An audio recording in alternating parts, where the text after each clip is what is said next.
Forest village होननानै जोङो बासिजादों। हाग्रामा सारा बे माबाखौ बिटिएडिखौ दैदेनदों। बेनिफ्राय जोंहा लामाफोरखौ जानायफोरखौ जों मोननो हादों। इउपिपिएल सरखार जाखांनायनि उनाव बेफोरखौ गोमानाय मोनदों। बिथांमोनहा जेरै सेल्फ हेल्प ग्रुपफोरनो 75,000 होगोन होननानै बुंदों, दा मोनसेबो ग्रुप मोनाखै जोंनि बेयाव। बिथांमोनहा लामाखौ होदों होनदों, बे लामाया एमएलए सरन बर' सार हरनाय सेन्ट्रेबोल गारनाय बियो। आरो जिथुनाखि कारेन्ट, बे सेरजोंनो जों कारेन्टनि खुन्था पस्टफोरबो नुदोंमोन, बे सरन बर' सारानो हरनाय बिपिएफ सरखारनि समावनो। सोलायनायनि स्ल'गानजों बिटिसि खुंथायनि गोहोआव जिरायनाय इउपिपिएल हानजानि दैदेननाय प्रमद बर'नि जथाय सोरखारा थारैनो बिटिआर हालामाव जौगानाय खामानि मावनो हामाराखै नामा? जिंगाबिल ओनसोलनि रायजो राजा आरो लाइमोनफ्रा आथिखाल खुंथाय गोहोआव थानाय इउपिपिएल, बिजेपि आरो जिएसपि हानजानि बिटिसि सोरखारनि सायाव गोजोननाय गैयैखौ खौरां बिजोंनि गेजेरजों फोरमायदों। उदालगुरि जिल्लानि माजबाद बिधानसभा बियाब सिंनि गासै गं 58 गामिनि 1497 नखरफोरा गासै मोन 13 एफआरसिनि गेजेराव दं। बिथांमोना थांनाय 2018 आरो 2020 मायथाइयावनो जायगानि एमएलए सरन बर' आरो बै समनि मन्त्रि रिहन दैमारि, डिएफअ आरो जिल्ला खुंगिरिनि जोहै हानि फोरमान बिलाइफोरखौ मोननो हादोंमोन होनना फोरमायो। लोगोसेनो आथिखाल खुंथायाव थानाय सोरखारा रायजोफोरखौ थगायनायनि अनगायै जेबो मावा होनना बुङो। बेखायनो फैगौ समाव बिपिएफ हानजाखौ बिटिसि खुंथायाव फैफिनजानायखौ हास्थायनानै जिंगाबिल ओनसोलनि रायजोफोरा खौरांगिरिनि सिगाङाव ओरैबायदि फोरमायो। दा बिनि बेलायाव आंथ' बुंनो सानो, माने बे हा फाट्टा राननाया जाहैबाय, बे सिगाङावहायनो नैबे इउपिपिएल सरखारानो गैयामोन, बिनि सिगाङावहायनो रानदों। बेखौ सोर रानदों होनना बुंबा जोंनि एमएलए सरन सारानो रानदों। बेहाय दा माने जोङो बिनि आखाइनिफ्रायनो जेनेबा मोनदों। माने बिदिनो दा बिसोरो बुंदों, दा गावसिनि सार्थ बोनो थाखायसो बुंखो ना माखो बेखौथ' दा जों मिथिना मोनला। जोङो पाब्लिक हिसाबै जा मानसिया जेनेबा रानदों बेखौ जोङो नुनो मोनदों आरो बिनिफ्राय मोनदों। बेनिफ्राय जोंथ' 2018आवहाय दा बियो फार्स्ट रानदों, माबाया सरन बर'आ नैबे सोरांजुलियाव रानदों। बेनि उनावहाय जों मोनदों 2018 मोनदों आरो 2020आव मोनदों। बेबायदि आरो आंथ' बारा गोलावखौ बुंनो रोङा,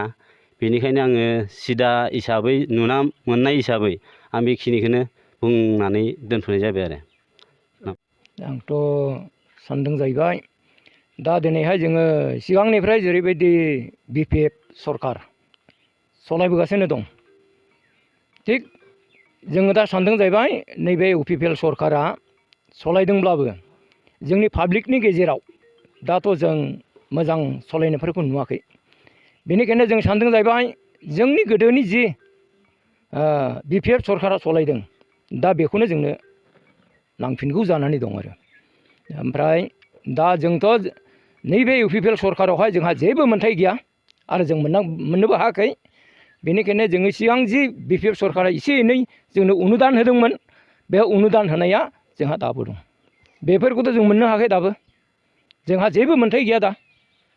दा बेनिखायनो जों सानदों जाहैबाय बे इउपिपिएल सरखारखौ जोङो देग्लायहाय नागारनोसै। दा बेनिखायनो जोंहा नांगौ जाहैबाय जोंनि सिगांनि जे बिपिएफ सरखार,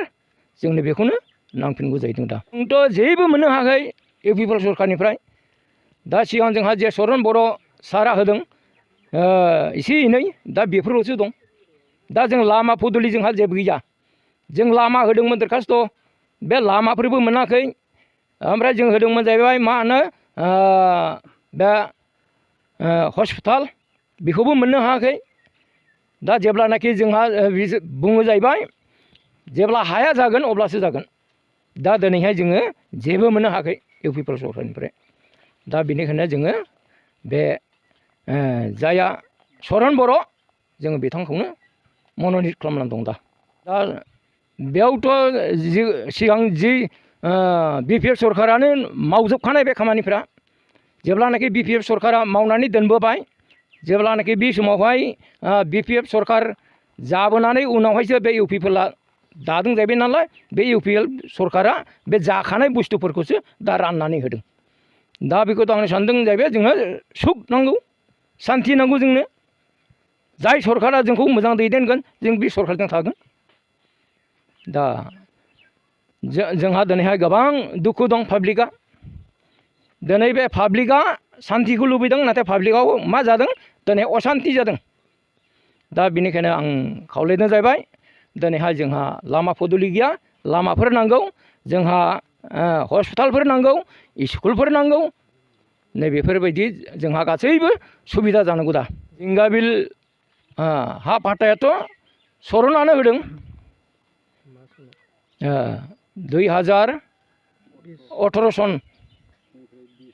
20 सनावबो होदों 18 सनाव होदों दा बे सरन बर'आनो दिनैहाय जोंनो हा पाट्टाखौ होजेनदों आरो दा बे मोननायनि जुगिदि उनावहाय जेब्लानाखि सरखार जाफैबाय इउपिपिएल सरखार जाफैबाय अब्लासो बे इउपिपिएल सरखारा उननि टिपखौहाय होदों जाहैदों आंनि साबायखराथ' आङो दा बिपिएफखौनो साबायखर बावदों सरन बर'खौ सरकारखौ बेखौनो जों खावलायनो सानो जेनेबा जोंनि जिखिनि मोनथायफोर दङ जों मोननो गोनां बेफोरखौ जोङो मोननांगौ दा जोङो गोबांथार खोनादोंमोन न'खर न'खर बेसेबांनाखि गथ' गथायफोर दं रोंगौथिफोरखौ जोङो साख्रि होगोन होनदों दिनै जोङो मोननो थाङाखै आरो जोङो बिदिनो गोबांथार बायदि बायदियाव जोङो महिलानि माखासे खामानिफोर मावनायावबो जोङो मा होनो माखासे जोङो बिदिनो थाङोब्ला जोंखौ बुङो फरेस्ट भिलेजनि होननानै जों माखासेफोरखौ जोङो बिदिनो मोन्थायफोरखौ जों मोननो हाया जादों आरो जोङो नांगौथिफोरखौ जोङो जेनेबा जों नांगौ होनब्लाबो जों मोननो हायाखै दायो जोङो ओरै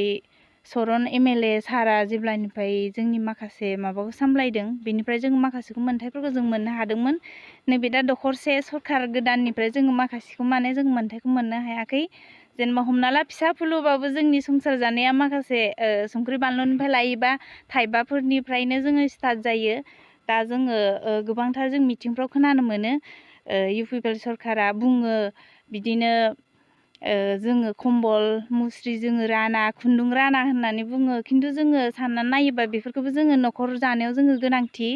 ओमफ्राय जोङो खोनासंनानै फैयो जोङो मिटिंफ्राव जोङो अनेकथा मिटिङाव जों थाङो आरो सिगांनि गोबांथार बिदिनो लामा होबथेनाय मानायफ्रावबो जोङो थाङो पुरुना खोथाखौ गोसोखांनाय जायो फंनैसो जोङो माखासे अराङावबो जोङो अखा सिजालायनो फुंनिफ्राय लानानै जों बेलासिसिमाव अखा सिजादों दा बेफोर खस्थ'खौ जोङो गोसोखाङो आरोना जेनेबा जोंनि माखासे हमना ला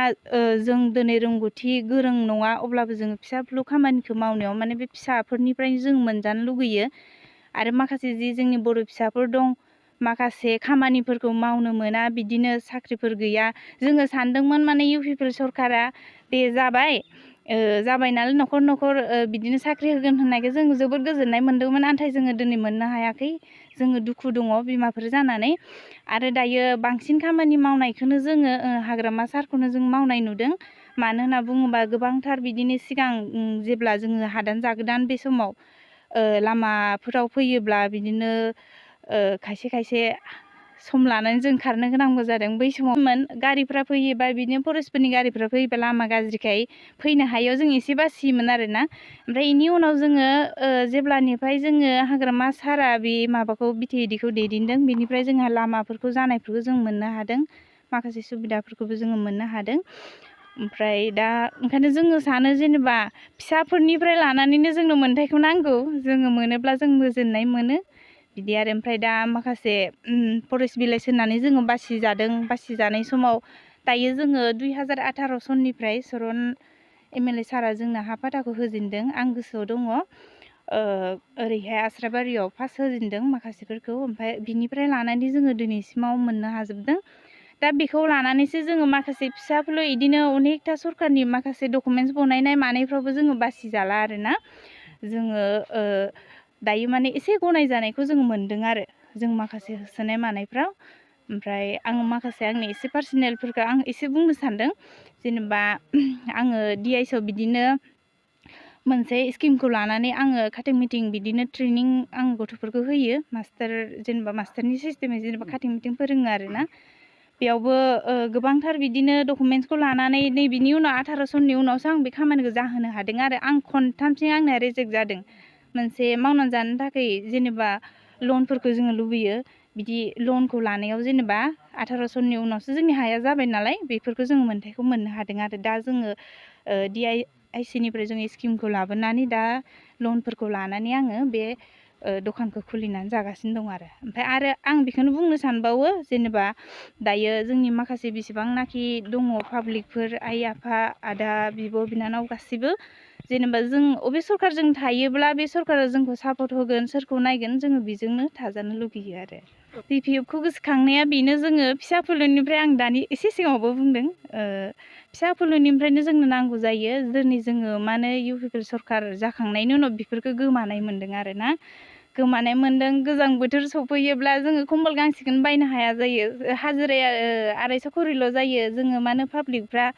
बे एसे मोननायखौनो जों गोजोननाय फैयो आरो ओमफ्राय जोंनि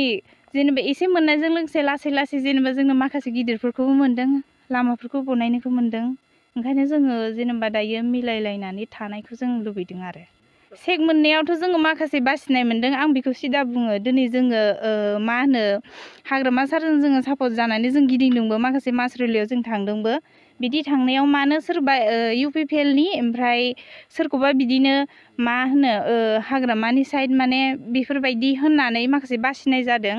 सेक राननायनि बेलायाव जोंखौ खबरबो होआखै जेबो होआखै आरो ना आङो बेखौ दुखु मोनदों ओमफ्राय दुखु मोननायनि गेजेराव जों ओरैबायदि सानदों दे जोङो जेनेबा बिटिएडिआव जोङो सिगां मा होनो हेफाजाब होदोंमोन हेफाजाब होनायाव बिनि थाखायनो जोङो मोनाखैब्ला जेबो नंला दे माखासेया मोनदोंबा मोनदोंसै थाथोंसै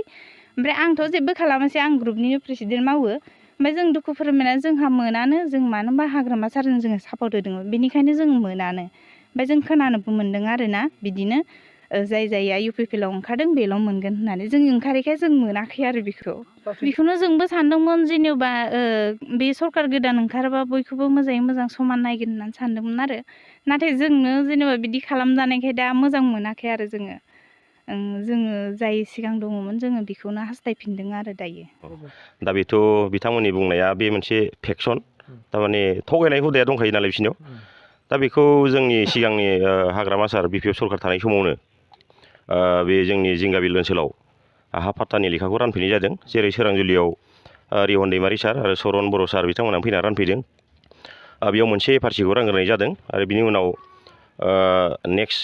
खेब मोनथाम एफआरसिखौ रानफैनाय जादों जेरै बे जावलिया सेन्टाराव सरन बर' सारानो रानफैदों दा बेखौ बिथांमोना थांनाय सप्तासे सिगाङाव जिथुनाखि बाथ्रा बुंदों बे एकदम नंखायथार आरो दा बिथांमोना सरकारानो नंखाय नालाय दा बेखायनो बिथांमोननि माखासे लिडारफ्राबो माने नंखाय बाथ्राखौ बुंनो रोंगौ आरो बेयो जोंनि ओनसोलाव नैबे आंनि आलारिफुर गामि जोङो बिपिएफ सरकार थानाय समावनो जों हाखौ मोननाय जादों आरो नांगौ हिसाबै आं प्रुफखौबो देखायनो हायो आंनि जिथुनाखि मोननाय हानि मियादि लेखा आं बेखौबो खोन्थानो हायो बेयाव जोङो मोन्दों आङो 2020नि 28 फेब्रुवारियाव मोन्दों आरो होनबा बिटिसि इलेक्सना बबे समाव फैखो एप्रिल मासावसो फैदों होनबा आं इलेक्सननि सिगाङावनो मोन्दों जों हाखौ दा बेखौ बिपिएफ सरकारानो होखानाय आरो दा बाखि थानाय एफआरसिफोरनि आद्राखौ बिपिएफ सरकारानो मावनानै गालांदों दा बे मावनानै गालांनाय माखासे खामानिफोरखौ बिथांमोनहा बिटिसि इलेक्सननि उनाव रानफैदों आरो दा बेखौ गावसोरनि मावनाय होननानै नाम खालामबाय थादों आरो खिन्थु गासिबो लेखाफोरखौनो डकुमेन्टसफ्रा बिपिएफ सरकार थानाय समावनो बानायना गालांजोबखानाय आरो इलेक्सननि थाखाय बिथांमोना रानफैनो हायाखैमोन खिन्थु इलेक्सन बायखांनायनि उनाव सरकार दाखांनायनि उनाव बिथांमोना रानफैनाय जादों आरो बेखिनियानो थगायनायाथ' थगायदोंआनो बिथांमोना गोबां थगायदों दा जोंनि ओनसोलावथ' गोबां जोंनि ओनसोलनि रायजो राजाखौनो लानानै बिथांमोना धरना होयोमोन मोनसे समाव लोब लोब थाङोमोन रायजो राजाफ्रा खिन्थु थांनाय समफ्राव जोंनि बे ओनसोलाव जिथुनाखि दुखु आफोदफोर जादों बेखौ बिथांमोना एकदम नायफिनाखै आरो एकदम मोनसेबो नायाखै लामा सामा होआखै दा बिथांमोना लामा होदों होनदों थांनाय बाराव बे बड'लेण्ड बुब्लिनि गेजेरजों बिथांमोनहा मोनसे फोसावदोंमोन दा बिथांमोना एकदम थगायनाय बिथांमोना सिगां बिपिएफनि खामानि मावोमोन बिपिएफखौ थगायनानै बिथांमोनहा मोख्राफोर बायदि बारस्लायलांनायसै आरो एकदम नंखाय बेयो नंखाय फोरमान होनो हायो आङो दाबो नै आंनावनो दं लेखाया 2020नि 28 फेब्रुवारियाव होनाय बे बिटिसि इलेक्सननि सिगाङावनो होखानाय बे बिपिएफ सरकारानो होनाय दा बेखौथ' मा बुंनो बिथांमोनहा थगायनाय आयदाखौनो लाखाबाय थायो नालाय पाब्लिकखौ बोरैहाय बिसोरो मोजां बुंनानै लाबोनो हागोन बेखौल'सो नायो दा बेयाव जों प्रुफआनो दंखायो जेब्ला जों बिथांमोननि बुंनायखौ बोरै फोथायनो हानो डेभेलपमेन्टआथ' गोबां जानो गोनां दङ खिन्थु जायाखै मोनसेबो बिथांमोनहा थगायबाय थादों लामा होदों होनदों लामायाव गैया थांनाय बाराव बड'लेण्ड बुब्लियाव बिथांमोनहा लामाखौ होदों होनदों बे लामाया एमएलए सरन बर' सार हरनाय सेन्ट्रेबोल गारनाय बियो आरो जिथुनाखि कारेन्ट बे सेरजोंनो जों कारेन्टनि खुन्था पस्टफोरबो नुदोंमोन बे सरन बर' सारानो हरनाय बिपिएफ सरकारनि समावनो आरो बे जोंनियावथ' बे ओनसोलाव गैया बिथांमोनहा जेरै सेल्फ हेल्प ग्रुपफोरनो 75,000 होगोन होननानै बुंदों दा मोनसेबो ग्रुप मोनाखै जोंनि बेयाव बेनिफ्राय इउथ्सफोरनि थाखाय मोनसे डेभेलप स्केल होदों होनदों बिसोरो जों बेखौ जेबो मोननो हायाखै आरो नुनोबो मोनाखै आरो जेबो गैया एकदम जिर' मोनसेबो गैया माने गासिबो जिर' गोजा आरो जिर' दा बेखौ बुंनो गोनाङा बेनो जिथुनाखि बिथांमोनहा जेरैबायदि स्ल'गान होबाय थादोंमोन जिथुनाखि इउथ्सफोरनि थाखाय मोनसे थारमाने स्केल लाबोदों होनदों बे स्केलफ्राबो गैया दा गुबुनफ्राव होदों नामा जों बेखौ मिन्थिया खिन्थु जोंनि बे जिंगाबिल ओनसोलाव जेबो गैखाया आरो जिर'खा आरो थांनाय बाराव जिथुनाखि दैबानाफोर जाबोदोंमोन गोबां दुखु खस्थ' जाबोदों बिथांमोननि समावबो गबिन्दना फैदोंमोन फैनानै बिथांमोना नायफैदों खिन्थु बेखौ होबथानायनि राहा जिथुनाखि होबथानाय राहा बेफोरबो गैया आरो जिथुनाखि थांनाय समाव दैज्लां बोथोरनि समाव बार अखा जार अन्थाइ फैनायाव थिंफोर गब्लंदोंमोन दा बेफोर गोबां न'खरफ्रा खस्थ' भुगिनानै दङमोन थिंनि खोथा बेब'स्था खालामदोंमोन नाथाय थिंफोरखौबो मोननो हायाखै आरो दासिमबो गैया आरो फैगोन समनि इलेक्सनावथ' जोङो BPF सरकारखौनो दागोन जोंनि बे ओनसोलनिफ्राय जों बेखौ थि बुंनाय जादों जों BPF खौनो फुरा सापर्ट खालामनानै BPF खौनो जों सरकाराव लाबोफिनगोन दा जोंनि BPF खौ लुबैनाया बेनो दा BPF जाथि बासिया धोरोम बासिया हारि बासियालासिनो खामानि मावबोबाय थादों आरो जोंनि सिगांनि समावनो BPF सरकार थानाय समावनो जोंनो हा हुनि पाट्टाफोरखौ जोंनो होलांनो हादों दा बिनि थाखायनो जों BPF सरकारखौ मोजाङै हास्थायफिनदों आरो दा बे बेलायावथ' मा बुंनो दा जिथुनाखि BPF सरकारहा जेरै सिगाङाव माखासे पावार फांसनफोर दंमोन दानि बिटिआर सरकार प्रमद बर'नि सरकाराथ' बे पावार आरो फांसनफोरखौथ' गासिबो फाननाय बायदिखौ जों नुनो मोन्दों दा गासै ससियेल मिडियायावनो जों नुबाय थादों आरो गोरों गोरा सुबुंफ्राबो बुंबायानो थादों सिगांनि सरकार आरो दानि सरकारा गोबां फारागथि दं होननानै दा बिनि फारागथिखौ नोंथांमोनहाबो मिडिया हिसाबै मिथिखागौ आरो जोङो मिडियानि गेजेरजोंनो नुबायबो थानाय जादों नंगौ गोबां फाराग दङ सिगांनि BPF सरकार आरो दानि बिटिआर सरकार बे मोननैनि गेजेराव गोबां फाराग दं दा बिनि थाखायनो जोङो फारागखौ नेवसिनानै जोङो BPF सरकारखौनो लाबोफिननायाव जोंनिफ्राय थिरांथा दं आरो